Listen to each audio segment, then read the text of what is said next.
নবী বলছে সুবহানাল্লাহ 100 বার পড়লে, কথাটা বোঝেন, 100 বার কেউ সুবহানাল্লাহ পড়লে 100 নবী বংশের গোলাম আজাদ করার সওয়াব।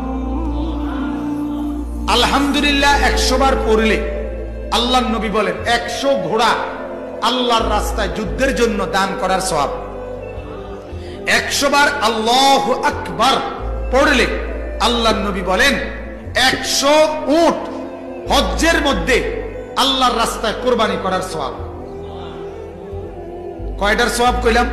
সুবহানাল্লাহ, আলহামদুলিল্লাহ, আল্লাহু আকবার। এরপরে নবী বলে 100 বার যে পড়বে লা ইলাহা ইল্লাল্লাহ, বলেন, আবার বলেন, লা ইলাহা ইল্লাল্লাহ, লা ইলাহা ইল্লাল্লাহ, লা ইলাহা ইল্লাল্লাহ। তাসবিহ পড়তে যেন তাড়াহুড়া না হয়, ঠিক আছে না? ইনশাআল্লাহ সুন্নত, সুন্নত হইলেও ধীরে ধীরে পড়া, এক এক নিঃশ্বাসে এক একবার পড়া। সুবহানাল্লাহ, সুবহানাল্লাহ, সুবহানাল্লাহ, সুবহানাল্লাহ, সুবহানাল্লাহ, সুবহানাল্লাহ, আল্লাহ আসেনি মানে না হলে না দেখছি, না থাকলে কি আমি শান্তি দেশের থেকে করি